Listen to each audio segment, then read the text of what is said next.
Hello, everybody. Welcome to Profiling Evil Live. I'm Mike, and it's great to spend a little time with you. Thanks so much for jumping on tonight. And we're going to jump right into it. This is one of those nights where it's like just ask away and let's chat about things that are bugging you. And I'll tell you right up front, the things that are bugging me right now are these missing kids. Moonlight View, thanks.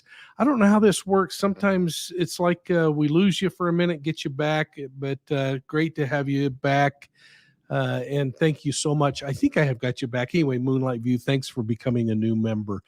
And Kimberly Myers, it was nice to see you early on.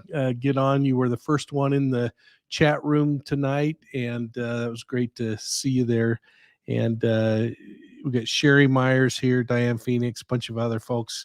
And we'll start taking questions and just start going from there. Got to thank my friends at Dr. Pepper, taking good care of us all the time. It's awesome.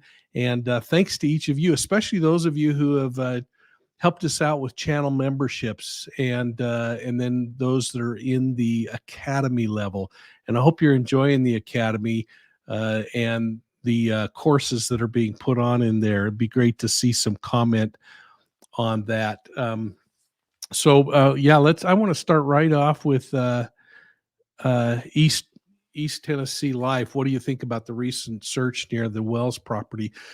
So I want to know also what you folks think, but here's kind of where I am. If you think back from the very beginning, I kept saying we got to keep balance in what we're doing here. And the fact that Summer could have wandered off is still a possibility. Now, it's possible she was abducted. It's possible there was an accident in the home. It's possible that there was an abduction that occurred and anything in between. But I'll tell you what, when I watch behavior, which is kind of where my strong suit is, and I watched the behavior of that little tyke as she ran around in the school and did her thing, or not in school, but in the church. That is one outgoing little girl. When you see her on the swing, or when you see her swimming by herself out in that big old muddy pot of water, this is a little girl who wasn't afraid to get out. Her parents talked about how she could tune up her brothers when she needed to. So we cannot discount that she may have wandered off and an accident happened. And if you go back to one of my first videos, I really made a point of all the waterways that were in and around their home there in Tennessee, and that heavy brush in and around the home. It would be really easy, even under your nose, to lose track of someone out there. So I want to see what you think about that and what you're thinking. Hey, Ray Kelly, great to see the captain pop in and great to have you here tonight, Ray.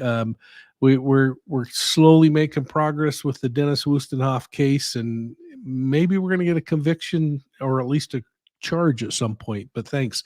Dyson's Crazy Adventures became a YouTube member today. Awesome. That's awesome. Thank you so much for doing that. So Jamie Pollard, what happened with the two little boys that were reported missing? I think you're talking about the West boys.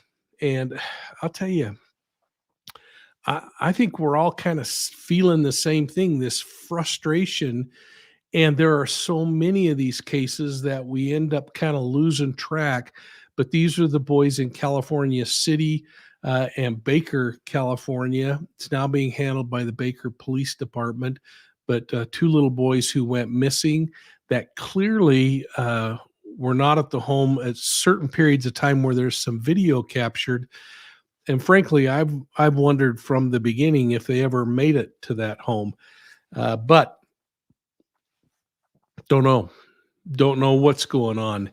And it's really frustrating for me as it is for all of you. So I'm going to let the back office answer that. Marlene Estabrook, we are on Discord. We do have Discord, but I don't know how to do it. But I know that the back office kind of keeps track of that. So I'm going to let them weigh in. And the links are down below for Discord. So you can connect into there. I go in periodically, but I'm so far out of my league there, I just kind of get mixed up. So let's see, Nancy Penny, how are you tonight? Let's see. Do you think you are spending more time chasing crimes and criminals now with your program than you did when you were on the force? If so, how does your wife feel about it? So, no, what I do is I spend a lot of time watching the news and listening and looking on the web at night. I'm not a big TV guy, so I don't go watch Seinfeld or whatever night after night. I do go and catch Judge Judy. How's that for showing my my weakness? But and I spend a lot of time just in my day job working with law enforcement, and my job during the day. Not many people know this, but I work with law enforcement and public safety around the globe. So I spend a lot of time in an airplane. Last couple of years with COVID going on have been actually wonderful, because that's why we started Profiling Evil. Is I was sitting home more, but I'm starting to travel more. In fact, if any of you are in Palm Springs, I'll be in Palm Springs this weekend in some meetings, and maybe we can link up. Who knows? So, Kimberly Myers with Serenity. Did they find out who the main killing aggressor was? No, I haven't heard. And the thing that's going to be so interesting about Serenity, so this is Serenity McKinney, folks. And this is a story that really has my blood boiling, because, again, this is another story like Harmony Montgomery, where this little child went for a couple years without anybody reporting her. And I don't know about you, but I'm just so frustrated, especially with all the folks that step up and pound the drum now that the media is asking questions about I demand justice.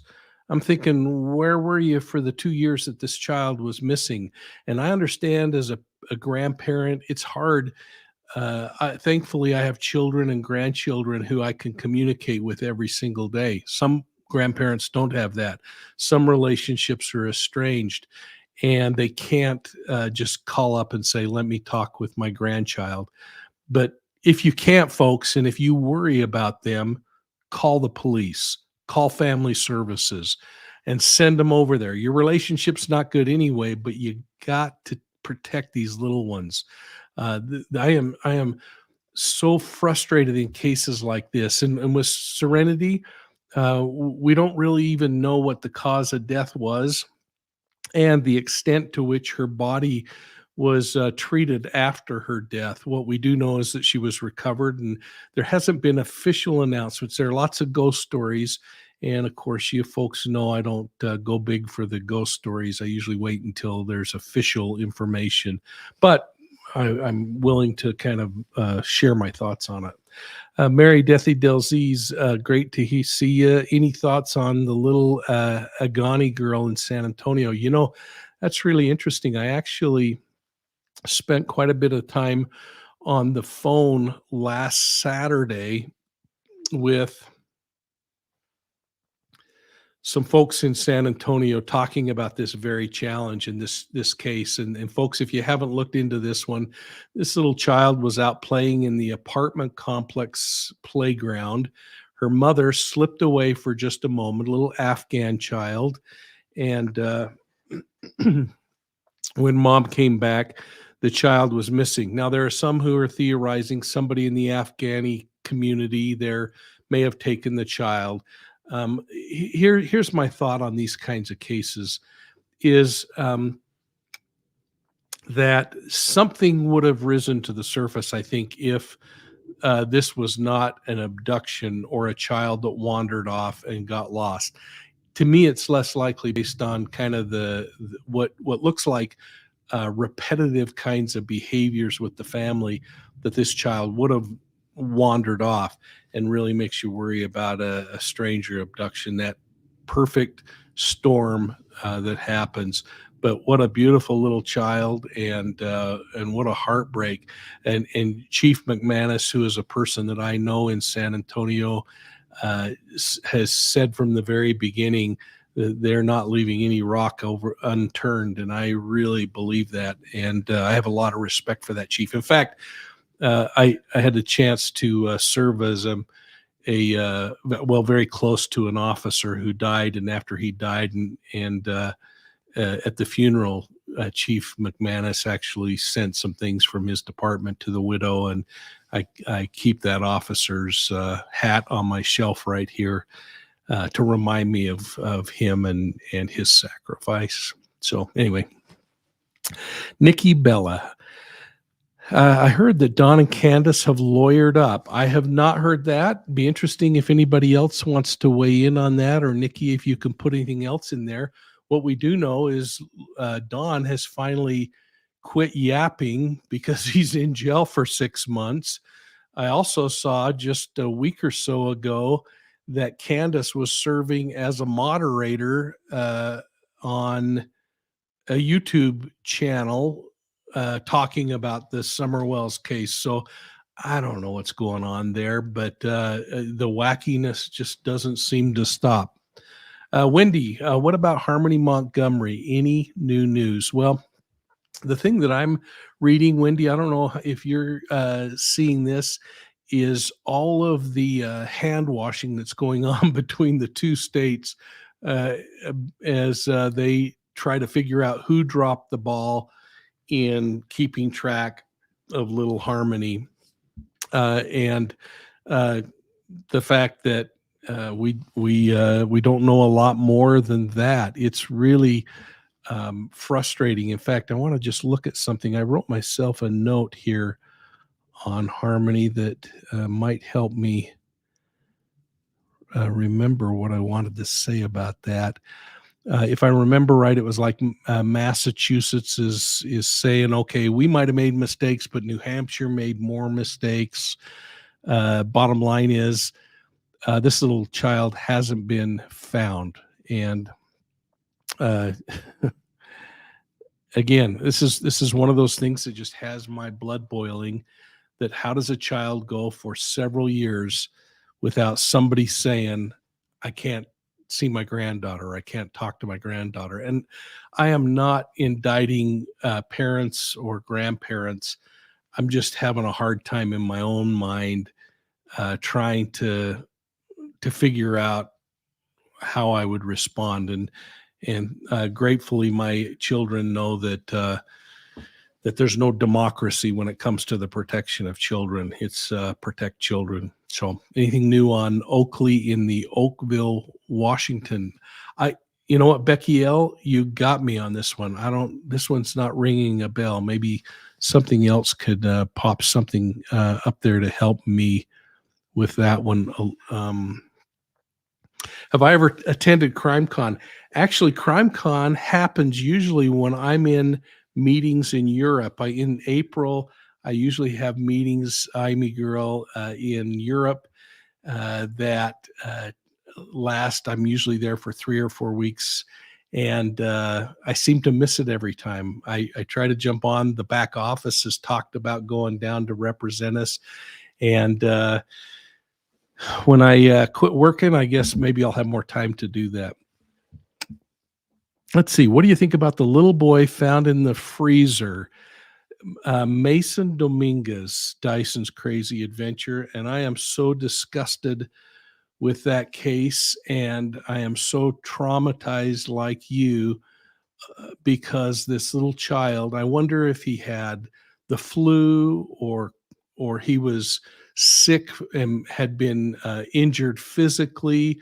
I saw one account where somebody said the child was murdered. I saw another account that said this child, and folks, if you haven't read it, the boy's name is Mason Dominguez. Good looking little boy. And I'll tell you, if you haven't seen, his mom and dad were a beautiful couple. He had a cute older sister. And something happened after his father died last year. His mother hooked up with this new guy, and she moved in with him, and he immediately apparently made her a prisoner and made the child a prisoner. this little boy is presumed to have died probably around December 11th, and the mother was never allowed to see him from the time that he was locked in this room for, I think, 2 days, until police recovered his body. He was put inside of a freezer while the boyfriend tried to figure out what to do. But mom, each time she got in the car, when they would go to drop the child off, the older child, to school, she would slip a Post-it note from inside the car and write a note. She saved those up until the boyfriend finally allowed her to sleep one night with her daughter and comfort her daughter. And she slipped her these notes, and the daughter took them to school. And thankfully, this teacher immediately got with law enforcement, and that day they saved this little family and freed them. But can you imagine being held captive by someone that you trusted enough to move your family in with? Just absolutely crazy. So I've looked before at the Missing 411 books by Polides, and it's a really interesting thing because the national parks, of course, grab a lot of attention in the United States. There are lots of homicides that occur, especially we see over the course of time in Utah. When you get into these really steep cliff areas in our national parks, we see couples who their loved one happens to fall off a cliff or something, and so we do see those. But yeah, thank you. Well, hey, folks, thanks for firing the questions away, because this is what I really want to do, is just hear what is bugging you. Little Michael Vaughn, and Faras is asking about, and went by the nickname Monkey, disappeared in June or July of last year, disappeared off the face of the map. Nobody knows. They've done searches in the area. Again, this is one of those cases that looks like and feels like a stranger abduction. The mom and dad continue to look, continue to work for justice. The police department, little tiny police department, working their tail off. They pulled in the Idaho State Police and the Bureau to help with this case. And again, it's just quiet. The last media report I saw was like mid-January or so. So yeah, even that, there's not a lot happening. So here's a question I want to pose to all of you, and I'd like you to fill in the chat box. And I'm not casting stones at people.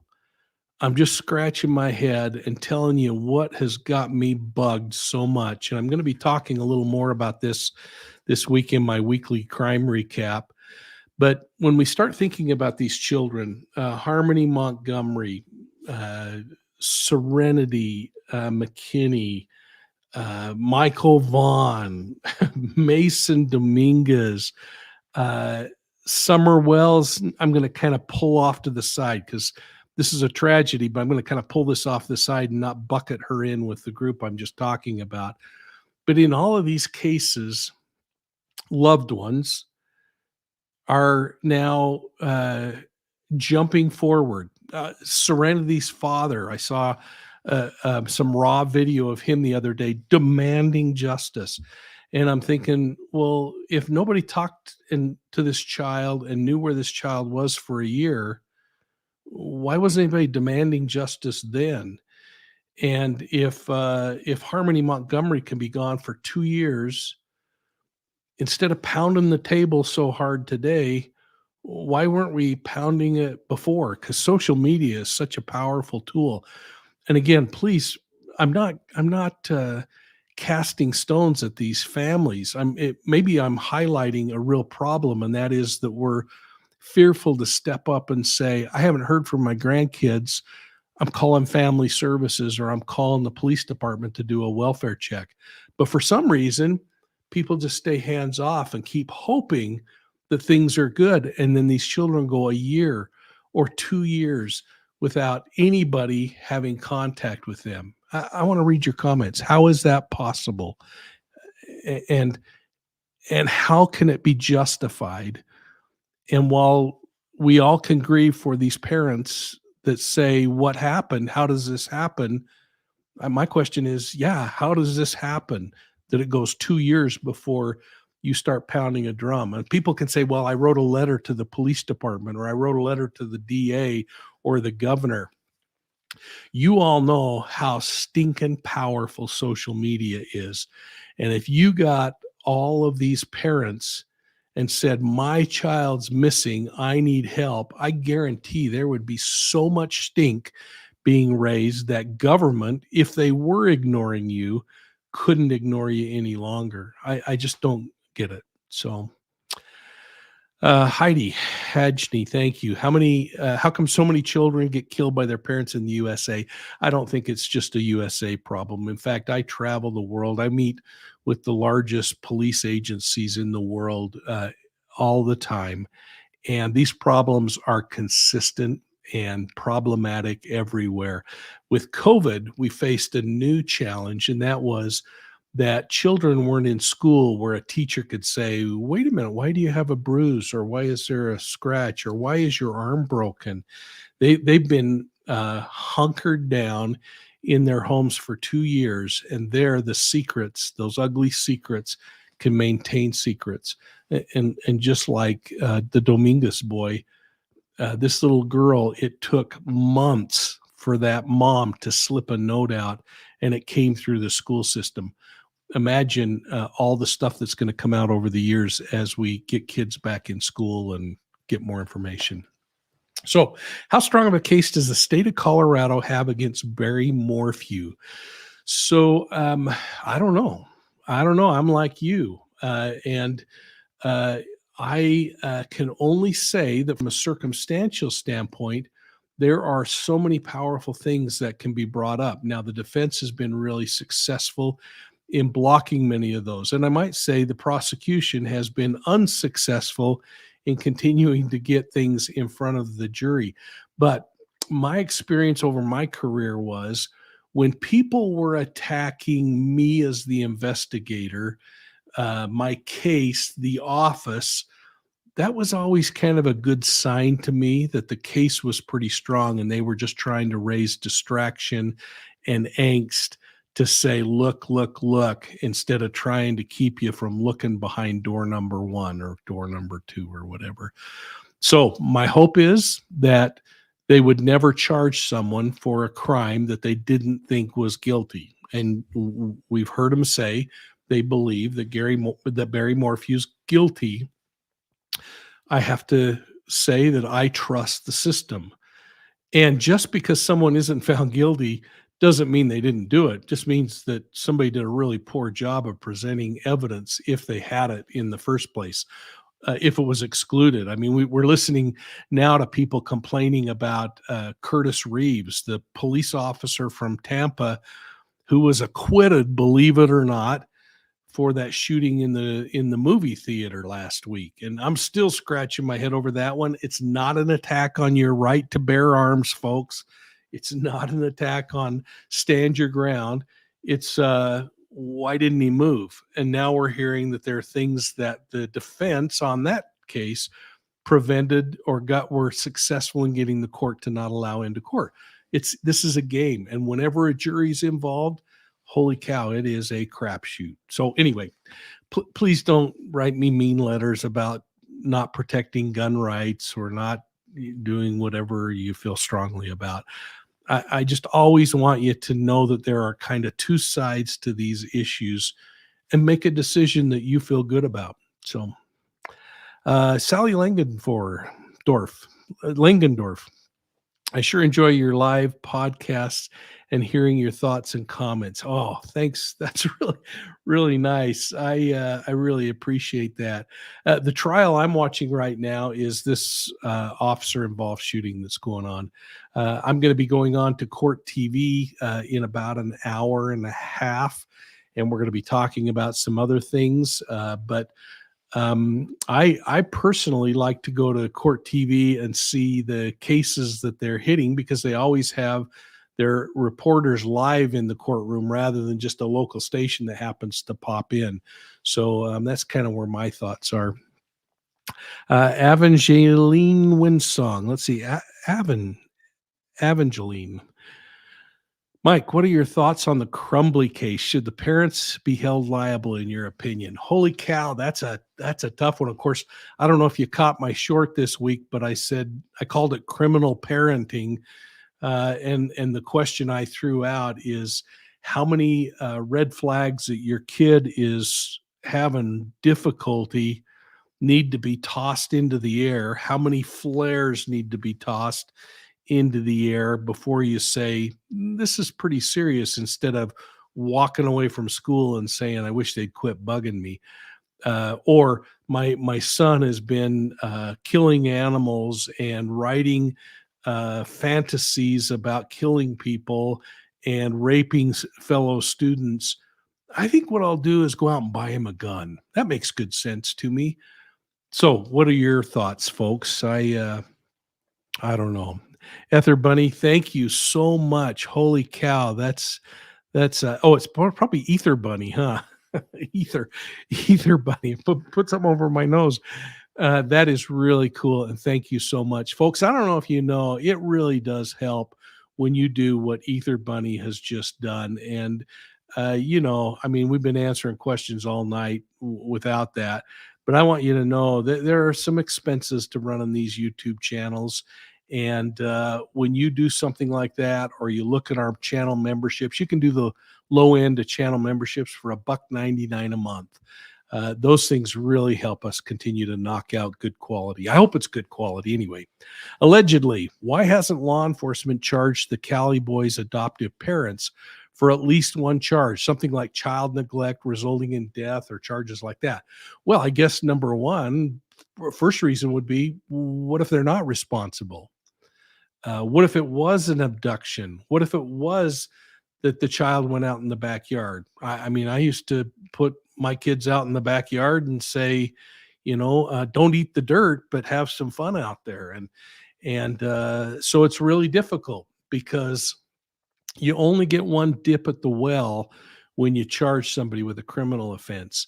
And if you lose that, then it makes it harder. So they might be focusing, and frankly, they might be where the parents were talking to them originally. And if you remember that interview out on the street and post interviews, getting information, even if it's not truthful, is helpful in an investigation. And the most important thing to law enforcement right now is either finding those boys or recovering those boys. And maybe that's the same. So anyway, that's my thought on it. Hopper, thank you so much. And thank you for my short on the Ukraine. Oh, I am so saddened and disgusted. I have friends in the Ukraine. The company I work for has an office there. I received an email yesterday that I sent to my kids, just of them saying we haven't had any sleep for 5 nights, and but we're holding it together. Sent family away so that this man can now serve with a gun instead of a computer. And I am just so saddened. And if by chance, and I don't know if it's possible now, if by chance any of the Profiling Evil family members out there that are Ukrainian or Russian, this isn't about the Ukrainian and Russian people. This is about a wacky leader who has gone against.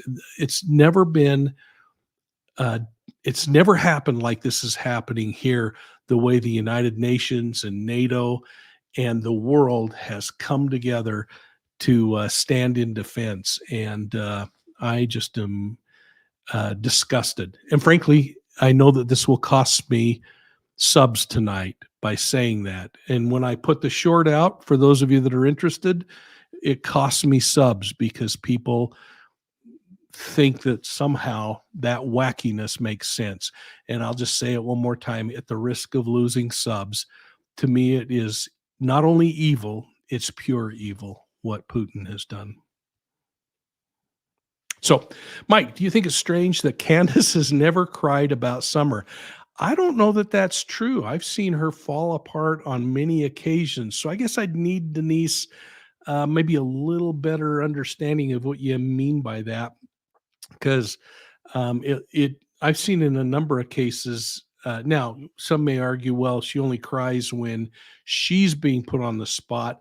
I don't know if it's not all piece and parcel of the same thing, but that's interesting. I'd love to know more about your thoughts on that.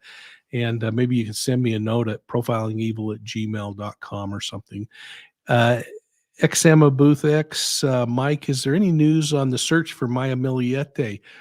And I can't imagine what her family's going through. No, and as you know, I mean, I talk to Richard and Mary Chris periodically, not as much oft as late, but they continue to search. Of course, the criminal case is moving forward, and if you've noticed, once these cases get into the criminal system, you see me kind of quiet down because now other kinds of work has to happen, and I don't want to be part of those distractions.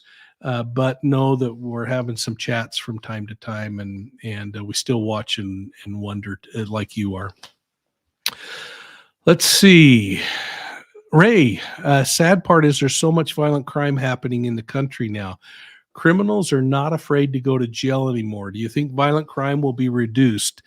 Well, folks, if you don't know my buddy Ray, he and I enjoyed the same profession of law enforcement. He was actually a partner to Detective Dennis Wustenhoff, who was murdered 30 years ago. And I went and did a Dr. Phil show on recently, and we have worked very closely with the daughters because of Ray. And Ray, I don't know if you saw the bandit that was on probation and had just been released on his own recognizance from jail for gun violations, waving his gun around on Facebook. So yeah, I think you're right. I think some of them have just zero regard, and I hope that they don't reduce them. In fact, I wonder if that pendulum's going to swing back, and we're going to see. I think we're going to see things stiffen up, because I think people are getting sick and tired of this leniency we felt toward crime and criminality. So, my thoughts. Anyway, you guys are great. I just want you to know how much I appreciate what you do for us here at Profiling Evil. Send us your ideas. Keep watching. If you get a chance, catch me tonight on Court TV with Vinnie Politan. And tomorrow, actually, I'm going to take my lunch hour, and at, I think, 2 p.m. Eastern, I'm going to jump on to talk about a criminal case. For those of you wondering, what to watch, there's this one of the police officer who shot a woman during a search warrant, Brianna. We're going to talk about that case tomorrow. I'm going to be on with Julie Grant for an hour to kind of dive into that case a little more deeply. And then watch for our weekly crime recap. If you're not in the academy, you're missing the academy sessions. And I hope you're liking the Cults Among Us series that we're doing this year. Got some interesting stuff going on in that, and hopefully it will be a fun year. So from all of us here to even those of you in the Netherlands, Catherine 1967, which, by the way, I love the Netherlands, and we'll talk about that sometime. But know that we appreciate you and really are grateful for all you do. And Renee Flynn, thank you so much. Hope this gets popped up by the back office here. What a great way to end the night. And to all of you who found it possible tonight to help us a little, thanks again. Next week, I'm going to be, I might do a sudden live. Jared Lysick from Adventures with Purpose and I are going to be out doing a couple of things in a secret spot. And we'll maybe say hello to everybody. Red Rock 59, thank you so much for that super chat. And to all of you, have a great evening. Keep praying for these kids, man. This thing is, there's got to be something we could do. And keep reminding your friends, if you haven't seen your children or grandchildren, extended family children, and you can't figure out why, call the police, call family services. It is all about protecting kids and not about whether we feel good or not because we have a relationship with their moms or dads if they're missing. These kids deserve protecting. Thanks so much. Have a great evening from all of us at Profiling Evil.